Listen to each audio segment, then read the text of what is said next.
Understanding the United States real estate tax landscape can seem incredibly complex. It is filled with rules, regulations, and opportunities that can significantly impact your financial well-being. Understanding these laws is not just for accountants. It is crucial for every homeowner, investor, and aspiring property magnate. Knowledge is power, and in the realm of real estate taxes, this power translates directly into savings and smarter decisions. The Internal Revenue Service, or IRS, provides extensive guidance, but navigating it requires a clear understanding of fundamental concepts. This overview will set the stage for a deeper dive into specific areas that you must master. Think of the tax code not as a burden, but as a roadmap. It outlines the paths you can take to legally minimize your tax obligations while building wealth through property. From the moment you consider buying a property to the day you sell it, and for every year you hold it as an investment, tax implications are present. These implications vary based on how you use the property, whether it is your primary home, a vacation getaway, or a rental business. Each use case comes with its own set of rules for deductions, credits, and potential tax liabilities. Ignoring these rules is simply not an option if you want to be financially successful in real estate. The government often uses the tax code to encourage certain behaviors, such as homeownership or providing rental housing. This means there are often incentives baked into the laws, waiting for knowledgeable taxpayers to utilize them. These incentives can range from deducting mortgage interest on your home to depreciating the value of a rental property over time. However, with these benefits come responsibilities.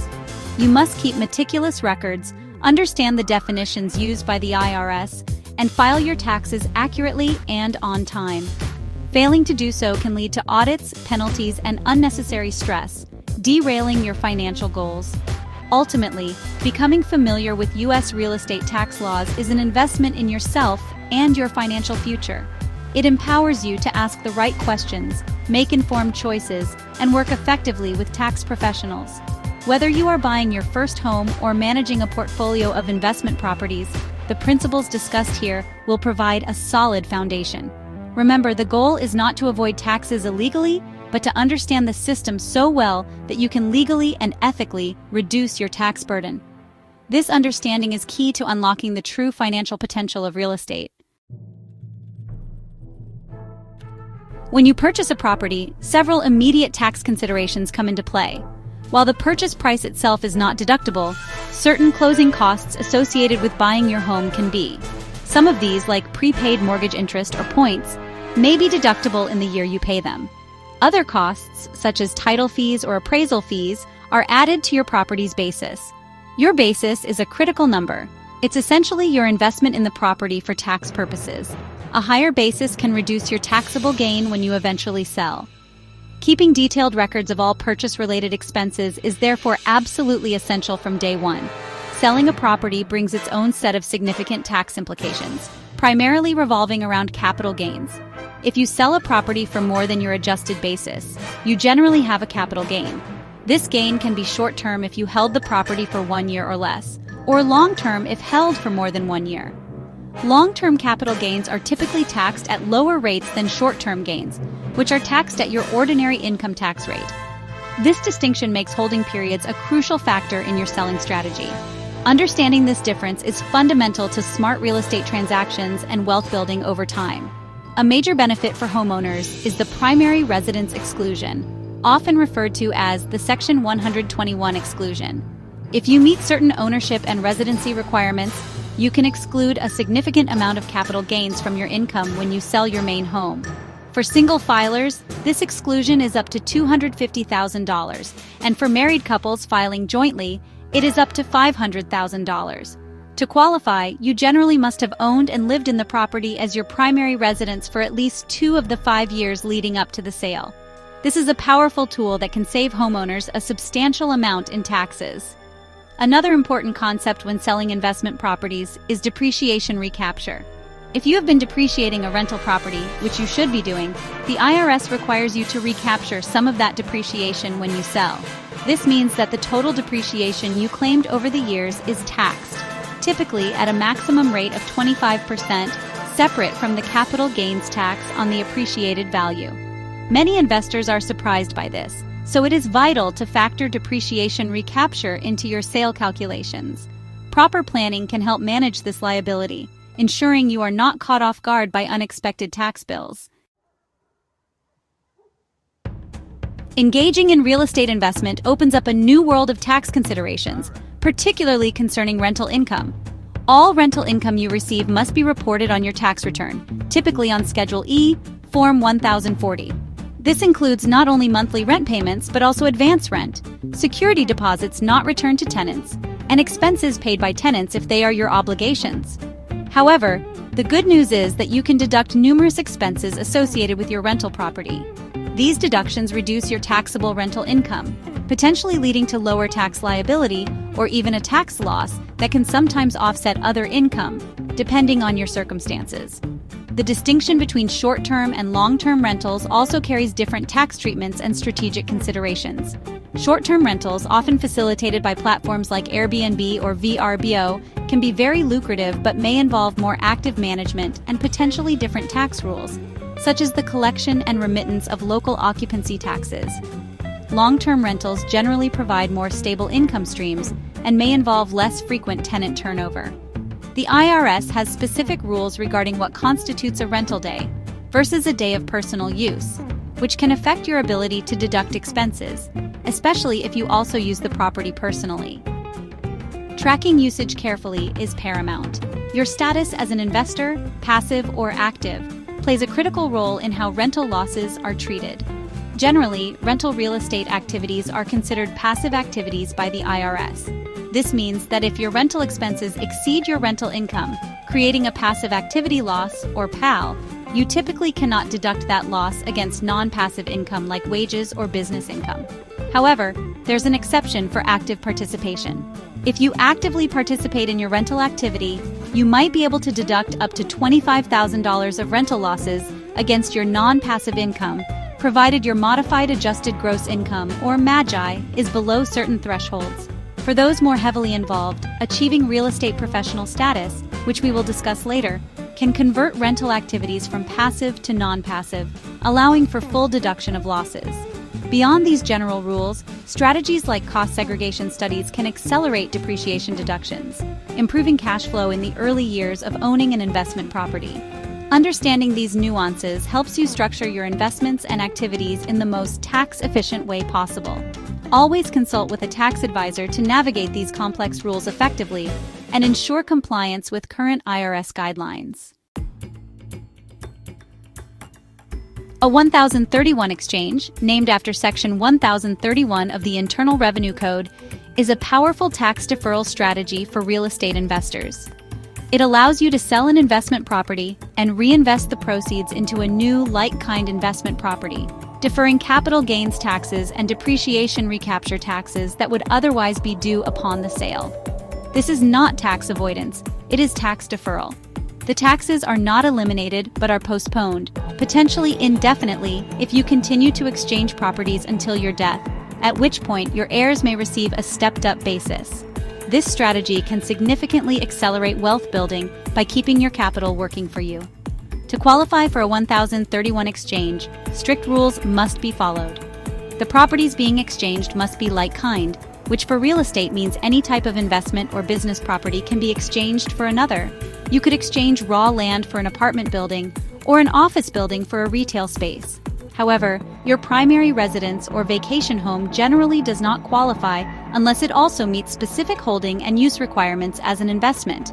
There are also critical timeline requirements. You must identify potential replacement properties within 45 days of selling your relinquished property and complete the purchase of the replacement property within 180 days of that sale.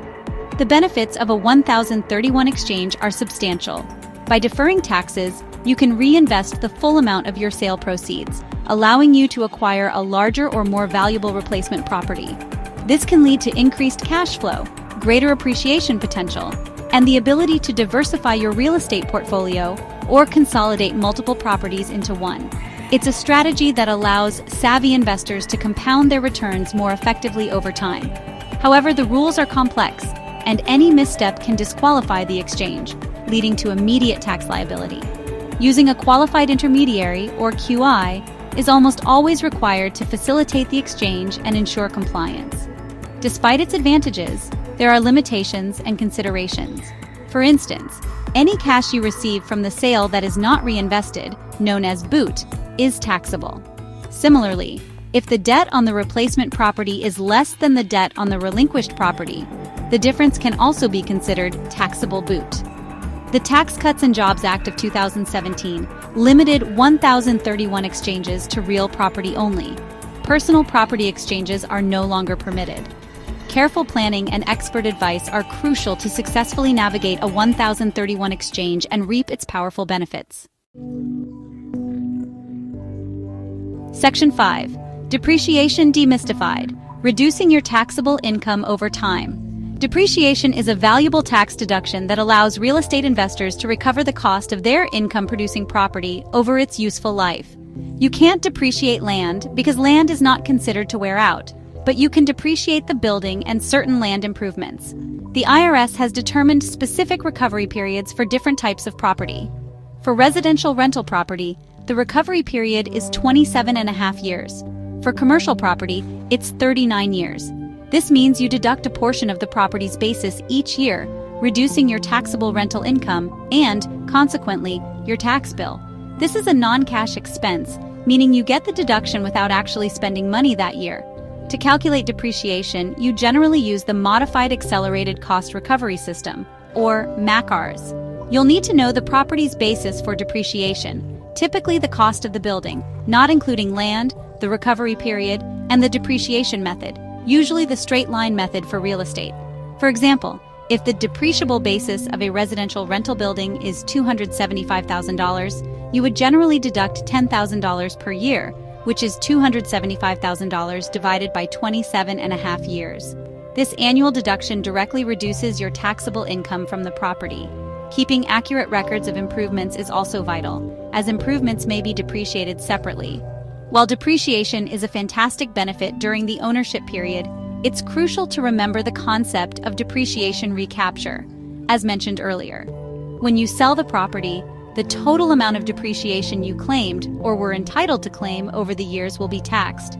This is often at a maximum rate of 25% under current law, as of my knowledge in early 2025.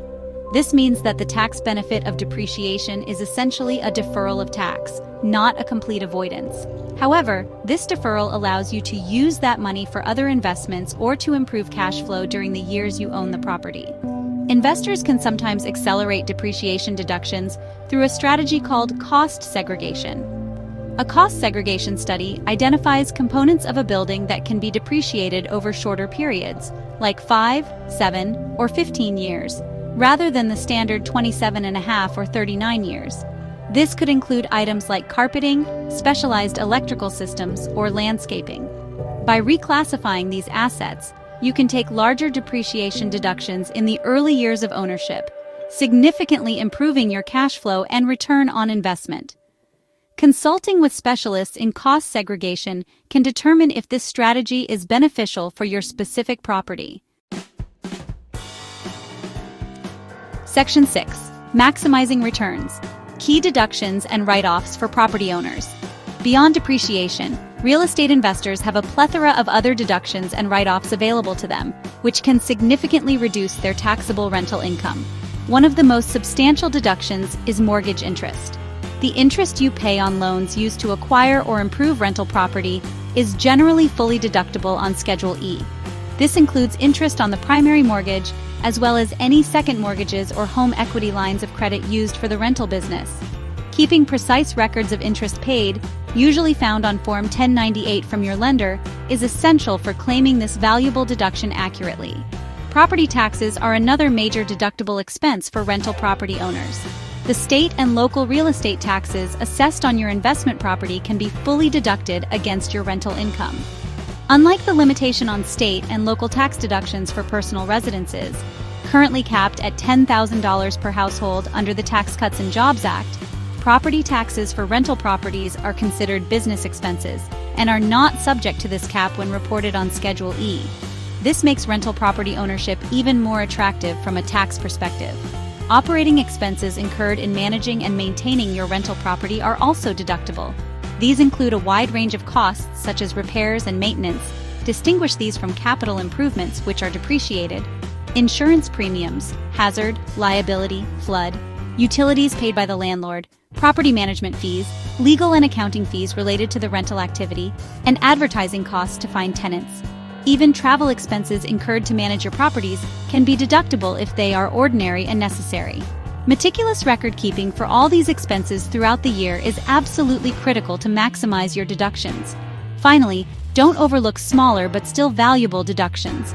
Costs for supplies, pest control, landscaping, and even bank fees for a dedicated rental account can add up.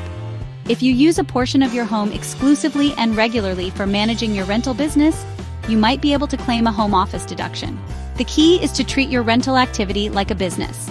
Every legitimate expense incurred to generate rental income is potentially deductible. Consulting IRS publication 527, Residential Rental Property, provides comprehensive guidance on what you can and cannot deduct. Section 7. Achieving Pro Status. The Real Estate Professional Designation and Entity Choices. For individuals heavily involved in real estate, qualifying as a real estate professional for tax purposes can offer significant advantages, particularly concerning passive activity loss rules.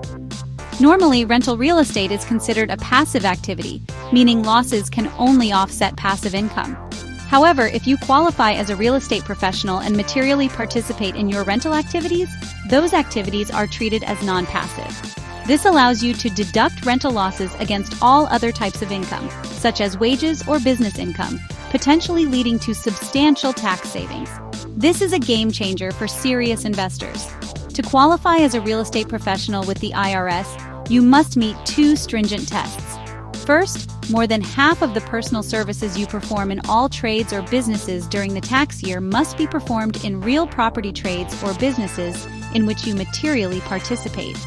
Second, you must perform more than 750 hours of services during the tax year in real property trades or businesses in which you materially participate.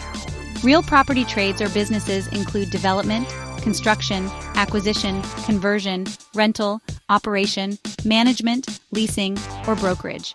Spouses can sometimes combine hours, but careful documentation is paramount. Choosing the right entity structure for holding your real estate investments also has profound tax and legal implications. Many investors start by holding property in their own name, but as portfolios grow, entities like limited liability companies become popular. An LLC can provide liability protection, separating your personal assets from business debts and lawsuits. For tax purposes, a single-member LLC is typically a disregarded entity, meaning income and expenses are reported on your personal tax return. A multi-member LLC is generally taxed as a partnership, filing Form 1065, with income and losses passed through to members.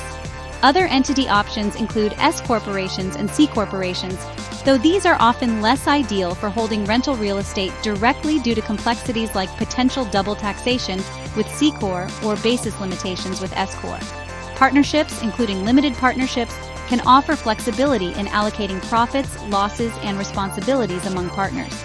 Trusts, such as land trusts or revocable living trusts, can be used for privacy, estate planning, and sometimes asset protection, with varying tax consequences. Each structure has pros and cons regarding liability, administrative burden, and tax treatment, making consultation with legal and tax professionals essential to choosing wisely.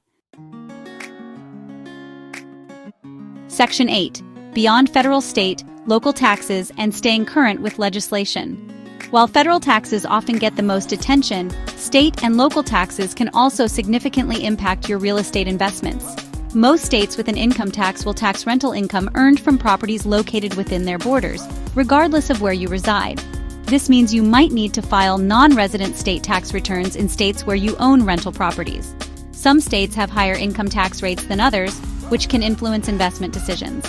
Additionally, many cities and counties impose their own property taxes, which, as discussed, are deductible for federal purposes on Schedule E, but are still a direct expense to consider.